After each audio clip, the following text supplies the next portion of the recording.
En el episodio de hoy hablamos con Alexandra Ortiz, directora del área de prácticas de impuestos en PPO Legal, una de las firmas más grandes que conozco, y la persona a quien le podemos atribuir el acuñe de esta frase: "Taxes are my superpower". Y la conversación fue un poco así. ¿A ti te gustaba? La verdad sí te voy a decir que de entrada no me gustó. Pero yo dije, ay, qué bien, porque estos están súper enfocados en societario, en corporativo, entonces yo no voy a tener competencia, voy a ser la mejor. Estratégica. Ajá. Bien. Entonces, hagamos un pantallazo en su formación técnica. Alexandra tiene un máster en tributario, otro en societario y un M&A. Además de eso, ha trabajado asesorando a entidades bancarias y brindando asesoría tributaria.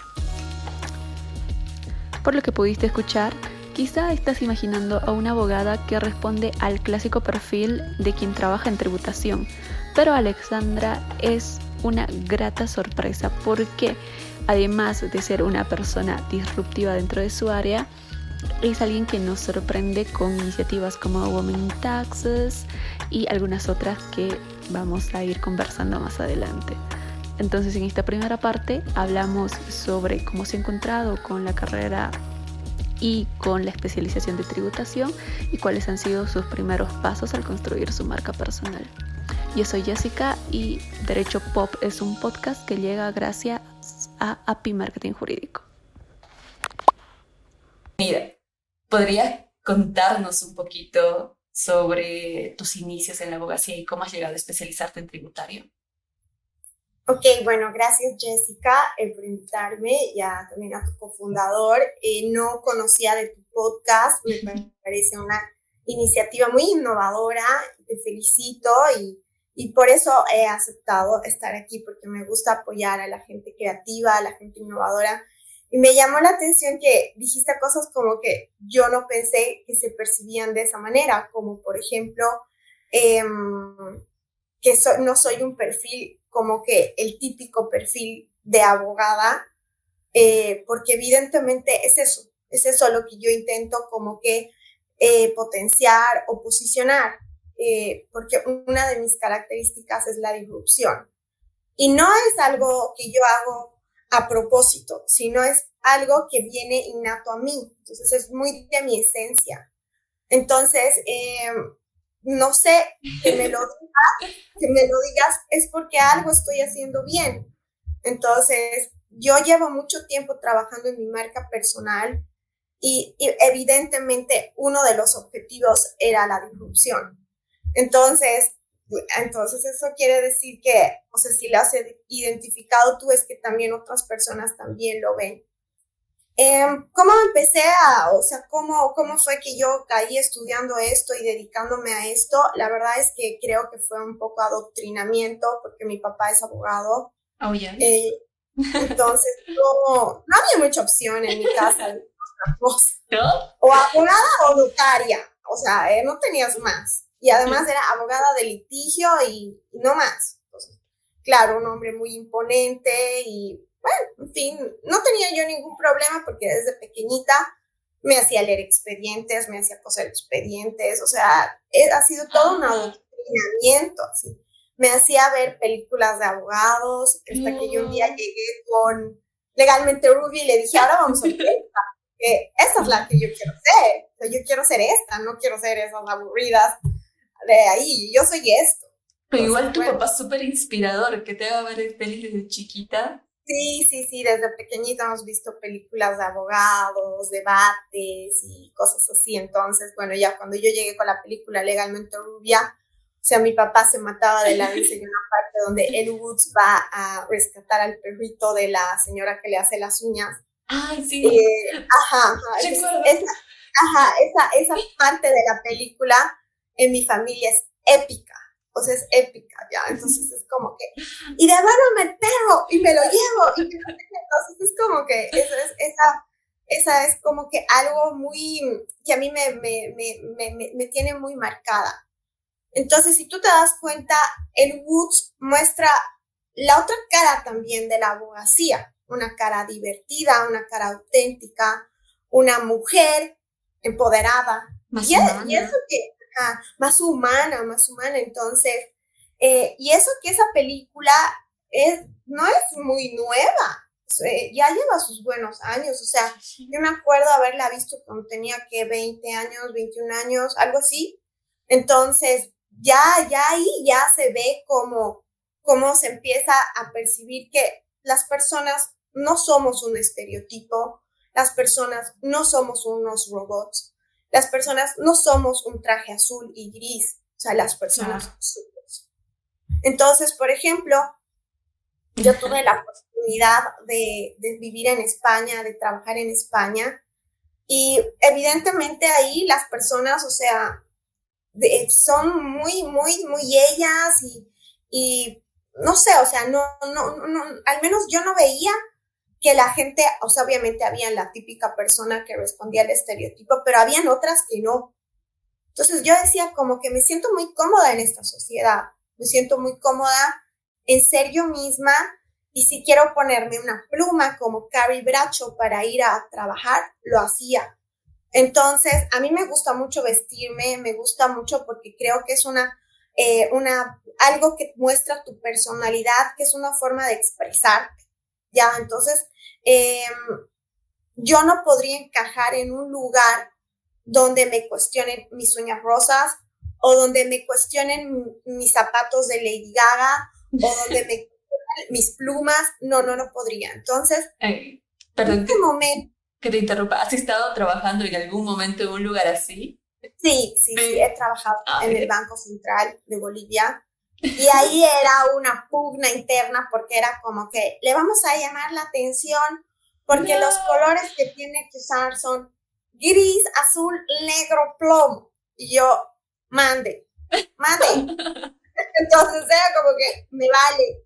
Y yo seguía yendo como me daba la gana. Encima trabajaba hubo una época que trabajé con el presidente del banco, era el asistente legal del presidente del banco, y el presidente se mataba de la risa, o sea, porque yo le decía, me han vuelto a mandar, y me dice, ignora, no pasa nada, tú haz lo que quieras, o sea, ven como quieras. Entonces, claro, porque al final eres vos, que vos le estabas dando una asesoría legal. Exacto, Buena, o sea, es tu trabajo. Entonces, bueno, como me empecé a enfocar en el tema de impuestos, eso ya viene desde la universidad. Y esta es una anécdota muy divertida porque me acuerdo que estábamos saliendo de la clase de Derecho Tributario y mis colegas, mis compañeros decían, qué pesadilla esta materia, qué horrible. Y yo dije, no. ¿A ti te gustaba? La verdad sí te voy a decir que de entrada no me gustaba. Ya, pero yo dije, ay, qué bien, porque estos están súper enfocados en societario, en corporativo, entonces yo no voy a tener competencia, voy a ser la mejor. Estratégica. Bien. Entonces yo dije, que diga lo que quieran, yo no voy a decir nada, yo voy a ser la más crack en esta materia, mientras todos son normales en societario, porque van a haber millones, entonces yo voy a poder destacar aquí en esta área. Y bueno, fue así. Llegué a mi casa y le dije a mi papá, no voy a litigar, voy a hacer impuestos. Y mi papá, pero no te gustan los números. Y yo, voy a aprender. Entonces ahí es cuando ya decido irme a España, me voy a hacer un máster en tributación a un centro de estudios que forma asesores tributarios. Ahí conozco a mi actual jefe, y ha sido muy difícil. No ha sido algo fácil, la verdad. Claro, decirlo. Entonces, desde acá hay todo un camino incluso. Sí, y además tú crees que en España tú vas a leer porque como es en español y vas a entender, no, los españoles tienen una forma de hablar, de redactar distinta a los latinos. A mí me ha costado mucho, además que ellos partían de la ventaja que ellos habían estudiado leyes o economía en España, yo no. Entonces ya les sonaba su sistema tributario. A mí no me sonaba nada, porque de hecho en la universidad te enseñan cosas como recursos o principios de derecho tributario. Y lo que yo estaba yendo a hacer era tributación, y tributación es saber cada impuesto cómo funciona y cómo aplica. Entonces para mí era realmente chino. Entonces sí ha sido para mí un desafío, un reto entender y poder destacar de todos los españoles que habían en la clase, porque éramos 2 latinos, un nicaragüense y yo. No. Y los demás eran españoles, entonces destacar ahí era durísimo. Entonces, ahí es cuando yo empiezo uno como que a autoconocerse y decir, ¿qué puedo dar para destacar? Entonces, ahí es cuando yo ya empiezo como que a conocerme a mí y a decir, yo tengo otras cosas, soy espontánea, soy creativa, soy divertida, tengo la facilidad de explicar las cosas fáciles. Entonces, ahí fue como que ya me empecé a dar cuenta de que yo no era un robot, sino que era algo distinto. Entonces, ahí ya va. Estabas en el principio de tus 20, me imagino, cuando uno se está descubriendo. Tenía 24 y claro, obviamente en esa época no habían todas las herramientas que hay ahora para autoconocerte. O sea, entonces en ese momento es como que realmente esa evolución que tienes en conocer tu personalidad, en crear tu liderazgo, o sea, es como que ensayo y error, ensayo y error, ensayo y error. No es como que ahora mi generación puede decirle a la generación que viene, oye, haz esto. No había esto, porque la generación que estaba antes que yo son personas muy cerradas. Entonces, los boomers, ¿verdad? Son los boomers, claro. Ay, no te diría. Los boomers son muy, perdón si hay algún boomer aquí, no va a escuchar, pero son muy básicos.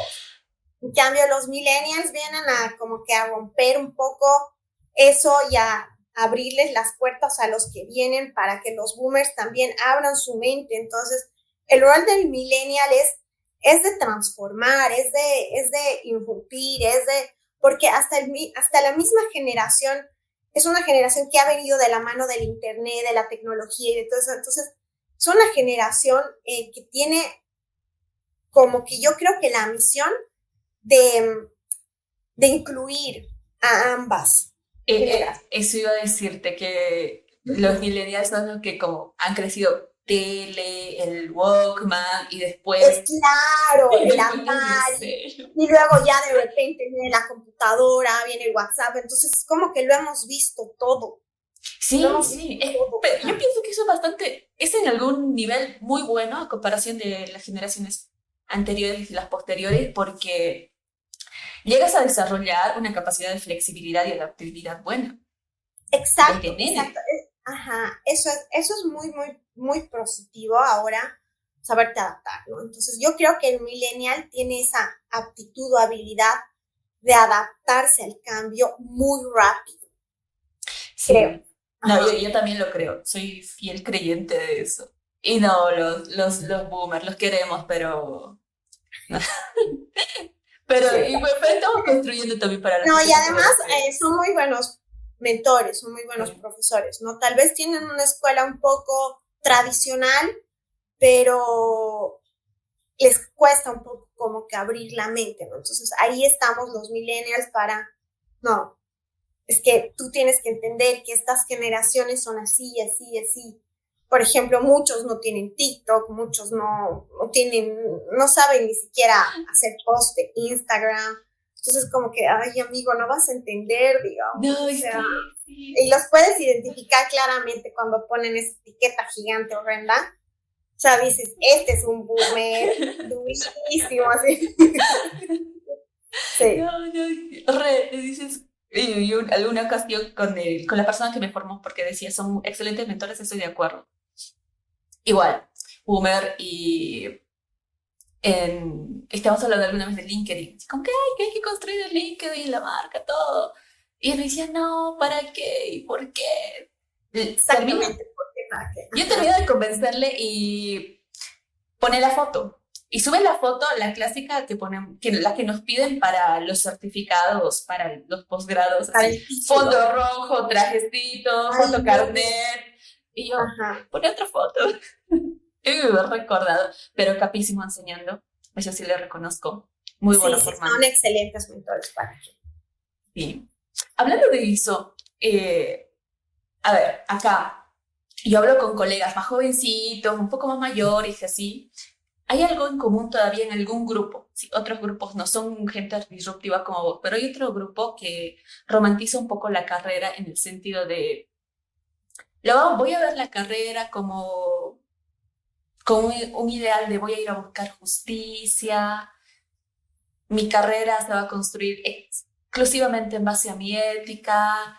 Y yo siempre le digo, no, mira, que si quieres hacer esto, velo como empresa o pensa un poquito más allá, puedes hacer otras cosas, construirte la marca en LinkedIn. O gente joven, yo he escuchado decir, no sé, divulga en TikTok. Y me dice, yo, ¿cómo soy abogado profesional? ¿Cómo voy a divulgar en TikTok?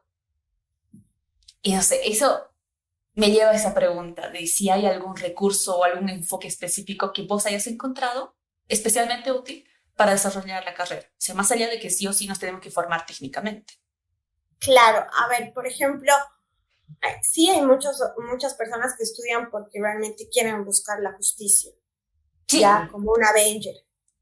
No es malo, digo yo, es una pata de la mente. Claro, o sea, amigo, entonces, pucha, ponte una capa de Avenger porque está heavy esto, está bastante heavy porque en el camino puede ser que te desencantes, o sea, te desencantes de eso. O sea, yo tengo una colega, una amiga, que quería ser magistrada del Tribunal Constitucional, ¿ya? Yeah. Y bueno, ella así de verdad quería ser magistrada del Tribunal Constitucional. Y después cuando ya hemos empezado a ver en la práctica lo que era el proceso, lo que era litigar, es realmente, para eso hay que tener vocación, porque no quiero, o sea, como que darle palo al sistema judicial ni nada de eso, pero es algo que tiene como que sus desafíos bien grandes y que no solamente tienen que ver con la aplicación del derecho, sino con la gestión de la inteligencia emocional. Claro. Un abogado que litiga tiene que ser un abogado que tiene que tener una inteligencia emocional muy desarrollada. O sea, personalmente, yo no puedo porque me lo tomo personal. O sea, yo soy una persona muy.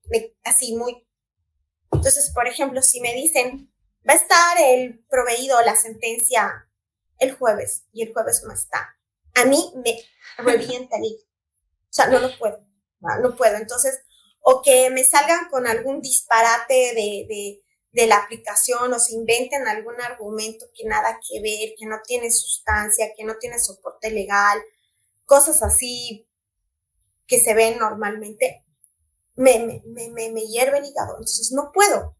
Entonces por eso funciona, ¿no? Dices, ¿qué está pasando acá? No, y además no tengo la inteligencia emocional, me lo tomo personal, me arruina el día, no puedo agarrar y cortar y decir basta, no quiero. Entonces, por eso yo me dedico al área del asesoramiento. Pero obviamente, un buen abogado tiene que saber asesorar y tiene que saber litigar, porque si no es un abogado cojo, tiene que saber defenderse, tiene que saber, no sé, ir a juzgados, por ejemplo, manejarse en juzgados, manejarse en instituciones. Es una habilidad también, es una habilidad de generar conexión y esa habilidad no la tenemos todos. O sea, no la tenemos todos. Por ejemplo, cuando a mí me toca ir impuestos a veces y me salen con alguna barbaridad, yo los quiero pegar. O sea, de verdad, quiero agarrar, sacar mi ley y darles. Entonces, bien así. Entonces, no puedo. Entonces, yo prefiero saber identificar mis fortalezas y mis debilidades. Entonces, por ejemplo, mi debilidad un poco le bajo el volumen, la trabajo y a mi fortaleza le subo así volumen 100. Entonces, ahí, cuando una persona tiene muy identificadas sus fortalezas y sus debilidades, sabe dónde tiene que ir, sabe qué fichas tiene que mover, sabe dónde va a brillar. Y sabe dónde no va a brillar. Exacto. ¿No? Eso yo le he escuchado decir bastante a empresarios. Que cuando estamos hablando de empresa, no hablando de derecho, pero siempre dicen así como que ¿para qué vas a querer trabajar en algo en lo que no eres bueno, en donde no tienes fortaleza. Básicamente lo que tú has dicho, voy a repetir, entonces no lo hago. Pero le he escuchado a empresarios. A quien no se le ha escuchado es abogados. E incluso otros abogados que te dicen, que tú le dices, por ejemplo, ahí yo tengo una gran anécdota, mi primera audiencia fue una acción de libertad. Y me lanzaron el primer día, como cualquier Uber. Sí, tú te vas a encargar de la audiencia, de la acción de libertad. Y yo, ¿qué? A mediodía la audiencia era a las 4. Me lanzaron al río sin saber nadar.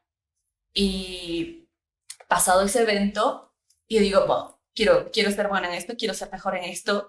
Y lo que me dicen es, sí, te tienes que rajar acá. Pero lo dicen sin siquiera cuestionar si yo quería litigar. Que yo no tenía la idea de litigar, sino hacer consultoría empresarial. Y ¿por qué te aconsejan eso? ¿Por qué rajarte en algo cuando puede ser mucho mejor en lo otro? Pero no se considera. Pero es que cuando uno entra a trabajar, no es a la carta. No. No es a la carta. A mí me pasa a veces que es como, por ejemplo, tú dices, no me gusta litigar, yo no quería litigar, pero tú estás entrando a prestar un servicio, no a cumplir. O sea, hay dos componentes, ¿no? O sea, tú estás entrando a prestar un servicio y a cumplir requerimientos y necesidades de una empresa o de una persona que te está contratando. Número uno, eso es la parte número uno. Y número dos, de todo vas a aprender. Entonces, por ejemplo, si te están dando una acción de libertad, yo lo vería como la oportunidad de aprender, ok, no me mata de amor, no voy a morir de amor con este trabajo y voy a salir de ahí tirando flores como Bob Esponja, no, pero voy a aprender. Entonces, todo lo que aprendas el día de mañana te va a servir. Por ejemplo, yo trabajé en el Ministerio de Gobierno. Ya, es una parte que no me gusta hablar del tema, pero bueno. Pero aprendí mucho de contratación pública, por ejemplo. Entonces, de lo que es un DBC, de qué son los términos y condiciones, y que la autoridad, y que bla, bla, bla, y que de la norma básica. Y luego, después de un tiempo, oye, me sirvió hartísimo. Ajá, aprendí a ejecutar, digamos, proyectos con financiamiento del exterior, que también tienen su ciencia, y después me volvió a servir. Entonces fue como que, oye, bien, al final lo que fui aprendiendo me sirvió después. Entonces es como que, oye, ¿de dónde sabías esto? Por ejemplo, cuando he trabajado en el Banco Central, he aprendido muchísimo de sistemas de pago, de política monetaria, altísimo, y no tienes idea cómo me sigue sirviendo a día de hoy. O sea, yo pensé que nunca en la vida lo que iba a aprender en el Banco Central me iba a servir, pero no tienes idea todo lo que me ha servido a aprender eso y trabajar ahí. Claro, aprender es bueno. Ajá. Es el clásico que vivir aprendiendo. Sí, yo creo que eso de romantizar tu trabajo o la carrera o eso, yo creo que hay que como que como que bajarle un cambio, porque realmente no sé cómo decirlo. Por ejemplo, vas a amar lo que haces, pero vas a amar lo que haces en función a que también te sientas tú contigo con lo que haces, pero no por buscar la justicia, sino por buscar tu felicidad, tu realización personal. O sea, no, tiene que estar dentro de ti eso, porque si no sé, te vas a amargar. Yo creo que eso está entretejido con otra cosa también. Si está buscando lo tuyo, donde tú brillas, y está tejido también que si tú trabajas en eso, en lo que brillas, efectivamente llegas a aportar algo bonito y grande a la sociedad, al colectivo. Está ahí todo. Evidentemente. O sea, exactamente es así. Uh-huh. Y no solamente lo vas a hacer a nivel sociedad, porque solamente con que impactes a una persona y esa persona se motive, y está, porque has creado una persona motivada y has creado una persona feliz. Entonces, feliz con lo que va a hacer. Entonces, luego esa persona igual va a motivar a otra persona y va a crear una persona feliz. Entonces, va a ser así como una cadena. Como un dominó. Sí, ajá. ¿Y quién te ha motivado a vos? ¿Quién te viene a la mente a ti? Ay, yo misma. Te ves al espejo y No así, pero yo sí me considero una persona muy motivada de hacer las cosas bien, me gusta lo que hago, trabajo feliz, entonces yo me motivo a mí misma, pero obviamente mi jefe, como mi mentor, es una persona igual que te contagia motivación, te contagia, entonces, Entonces, eso es bien positivo, trabajar con una persona que te pueda motivar, que te así como que te haga picar el bichito de sí, vamos. Entonces, él tiene esa capacidad, es muy líder, entonces es como que te da ese enchufe. Son personas que te dan energía para seguir haciendo, ¿no? Que te tienen que ayudar. Ajá. Algo que me dio energía para hacer más cosas. Y cuando te encontré, un paréntesis, yo te he encontrado por redes sociales. Que si no recuerdo, había el evento de alguien y a ese evento te habían invitado. Y es muy impactante cómo te ve, porque en redes sociales vi la foto y estabas vestida hermosísima, tenías unos zapatos Chanel, creo. Y dije, qué linda, y esta abogada, yo, seguir. Le puse a seguir. Y ahí que le puse a seguir dije, wow, qué capa. Y había algo que me sorprendió y me hizo más potente porque yo soy muy de letras. Entonces, cuando leí esa frase, "Taxes are my superpower", dije, wow, quiero tener mi frase así. Chistoso. Me haces reír porque si te das cuenta, lo que te llamó la atención fue mi outfit. Sí, es que te vi, dije, interesante, ¿quién es? Y te veo, y cuando encuentro yo abogados, y particularmente abogadas, digo, esta es una abogada que escapa, que no está dentro de esa parte gris, y he dicho, qué lindo. Chistoso que haya sido mi outfit, o sea, porque me parece loquísimo. De que yo pienso que si hubiese asistido al evento, te hubiese encontrado, impuestos, capa, pero fue una imagen, y en la imagen dije, ¿quién es ella? Claro, wow, qué loco, ¿no? Cómo se percibe desde fuera. Sí, esa frase tiene mucho contexto, esa frase, yo estaba transitando en un momento donde quería trabajar mi marca personal, ya. Pero a ver, ¿por qué quería trabajar mi marca personal? Y esto tiene toda una explicación y que creo que le va a servir a cualquiera que quiera desarrollar una marca personal. Entonces, esta es información valiosa, saquen cuadernito para apuntar. Muy, muy valiosa. Bueno, a ver, en el año 2020, en el estudio donde yo trabajo en la firma, en PPO, en plena pandemia, trabajamos en un proyecto para emprendedores, ya, para crear un régimen tributario para emprendedores. Ya. Entonces, mi jefe y yo lo empujamos con las cámaras de industria, bla, bla, bla. Lo llevamos a autoridades y bueno, al final las autoridades nos dieron la oportunidad de exponerlo, de explicar por qué era necesario crear un régimen tributario para emprendedores, porque está el simplificado y el general y hay una brecha y bla, bla, bla. Y que decíamos que había muchos emprendedores y llevamos datos y todo eso. Y bueno, ese régimen tributario lo redactamos pues el equipo, nuestras ideas, todo estaba ahí, todo el trabajo de pandemia estaba ahí. Wow. Y de repente era pandemia, estaba en la farmacia porque era mi día de salida, salgo de la farmacia y me mandan el decreto supremo aprobado. No. Cuando leo, empiezo a ver, estaba ahí el régimen, o sea, eran las ideas, era nuestro trabajo, era algo muy, muy top, y ahí como dices, pucha, qué lindo poder impactar hasta la sociedad.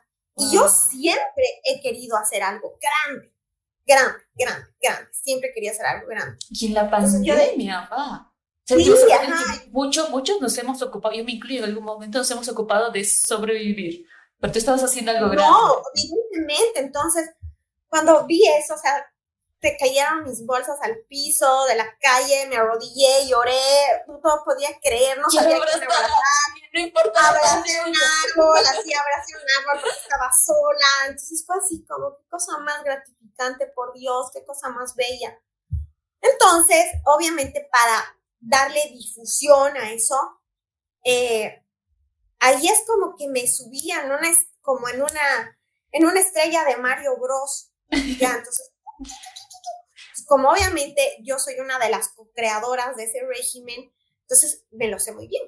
Entonces empezamos a escribir artículos, empezaron a hacernos entrevistas, empezaron a buscarnos para explicar el régimen y de repente, pum, me habla Viva y me dices, tenemos un programa que se llama Viva Creators, que es a emprendedores y hemos visto esto y nos gustaría que nos cuentes un poco del tema del tributario para emprender, porque es súper importante.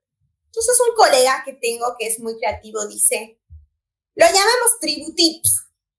Bárbaro, Tributips, me parece marketerísimo. Sí. Y bueno, de repente vamos con los Tributips para emprender en las cápsulas de Viva Creators que han tenido más de 1 millón de reproducciones. Entonces, ahí me busca una chica que se llama Belén, que es desarrolladora de marca personal y me dice, necesitaría hablar contigo, por favor, porque creo que tienes un potencial gigante para crear una marca personal. Entonces, esa es la primera vez que yo escucho de marca personal y te juro por Dios que ese día no me cerró la idea, no lo entendí. Yo decía, pero es que esto se va a percibir súper mal en mi trabajo porque van a pensar que yo estoy disasociando, que quiero tal vez crear mi estudio, que les quiero competir. Entonces, no lo entendí.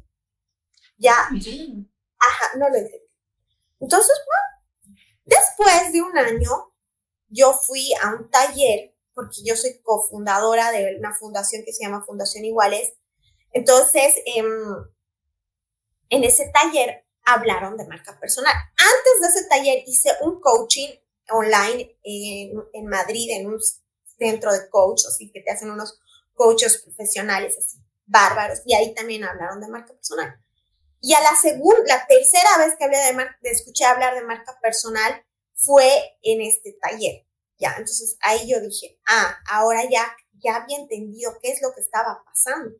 Entonces la marca personal empieza a tomar posicionamiento en pandemia porque empiezan a despedir a mucha gente y esa gente no mostraba lo que hacía. Entonces para mostrar lo que hacían, empiezan a posicionar su marca personal, porque las empresas son personas que trabajan y esas personas no mostrábamos lo que hacíamos. Entonces yo empiezo ahí a hacer como, tengo aquí mi cuaderno de mi marca personal. Ay, amo. Es todo un proceso, ¿ya? Entonces, con mi media hermana fuimos a comprar esto y dijimos, vamos a crear la marca personal de Alexandra. Ya. Entonces, aquí empezamos. No. Lluvia de ideas. Tienen que ver el video, gente. Esto es hermoso. ¿Y qué es lo primero que hacemos? Hacemos como un collage de lo que soy, ¿ya?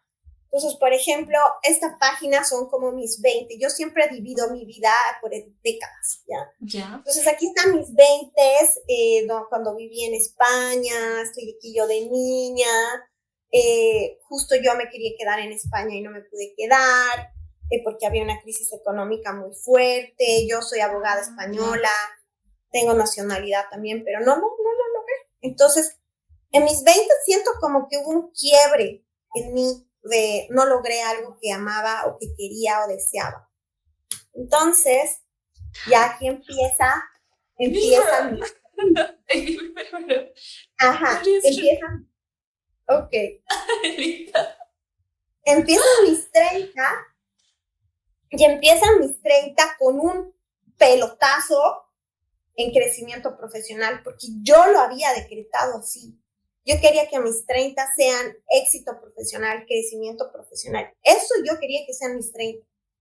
Entonces, aquí Alexandra empieza, obviamente, él es mi jefe, es la persona que me ha dado la oportunidad de poder mostrar mi talento y junto con PPO, ¿no? Porque obviamente para mostrar tu talento vos necesitas una oportunidad. Sí. Porque si, o sea, puedes hacerlo tú solo, obvio, pero cuando tienes un padrino mágico, por decirlo así, Alguien que te acompañe en el camino, eso es buenas. y que te muestre además y que te guíe y que cuando te esté saliendo te lleve, te vuelva a poner. Y él es un gran mentor para mí, o sea, él es un gran mentor. Entonces, me siento muy privilegiada de haber tenido una persona así en mi camino. Entonces, de repente, Alexandra empieza a despegar, empieza a salir. Aquí está lo de los Viva Creators. Sí, he visto el video. Está el video porque es buenazo. O sea, han pasado años, pero sí es Luego, bueno. por ejemplo, empieza a salir en los directorios internacionales. Luego tenemos la idea de crear el Woman in Tax y él me apoya y bla, bla, bla. Entonces, luego acá ya viene como la otra parte ya de una Alexandra más líder. Entonces, una Alexandra que empieza como que a trabajar ya en sus skills blandas, en sus soft skills. Entonces, ya aquí empieza el tema de la fundación, el tema del liderazgo,